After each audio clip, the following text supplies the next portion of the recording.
2 Rois, chapitre 7. Famine à Samarie.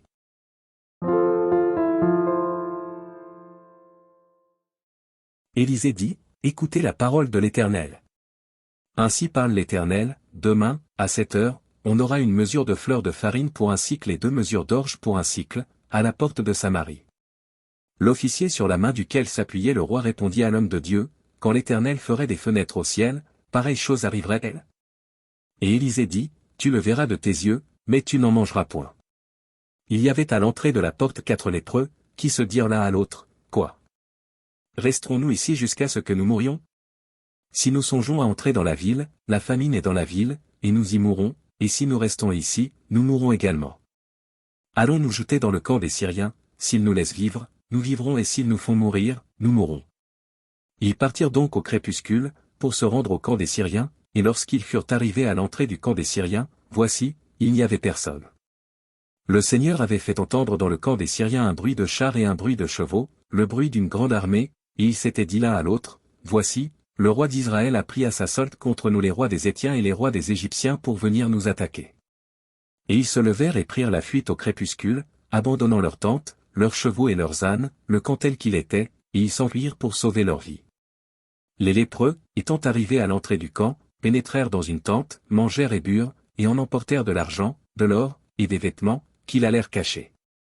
Ils revinrent, pénétrèrent dans une autre tente, et en emportèrent des objets qu'ils allèrent cacher. Puis ils se dirent l'un à l'autre, nous n'agissons pas bien. Cette journée est une journée de bonnes nouvelles, si nous gardons le silence et si nous attendons jusqu'à la lumière du matin, le châtiment nous atteindra. Venez maintenant, et allons informer la maison du roi. Ils partirent, et ils appelèrent les gardes de la porte de la ville, auxquels ils firent ce rapport, nous sommes entrés dans le camp des Syriens, et voici, il n'y a personne, on n'y entend aucune voix d'homme, il n'y a que des chevaux attachés et des ânes attachés, et les tentes comme elles étaient. Les gardes de la porte crièrent, et ils transmirent ce rapport à l'intérieur de la maison du roi. Le roi se leva de nuit, et il dit à ses serviteurs, je veux vous communiquer ce que nous font les Syriens. Comme ils savent que nous sommes affamés, ils ont quitté le camp pour se cacher dans les champs, et ils se sont dit, quand ils sortiront de la ville, nous les saisirons vivants, et nous entrerons dans la ville. L'un des serviteurs du roi répondit, que l'on prenne 5 des chevaux qui restent encore dans la ville, ils sont comme toute la multitude d'Israël qui y est restée, ils sont comme toute la multitude d'Israël qui dépérit, et envoyons voir ce qui se passe.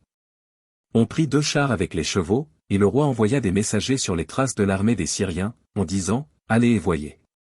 Ils allèrent après eux jusqu'au Jourdain, et voici, toute la route était pleine de vêtements et d'objets que les Syriens avaient jetés dans leur précipitation. Les messagers revinrent, et le rapportèrent au roi. Le peuple sortit, et pilla le camp des Syriens. Et l'on eut une mesure de fleur de farine pour un cycle et 2 mesures d'orge pour un cycle, selon la parole de l'Éternel.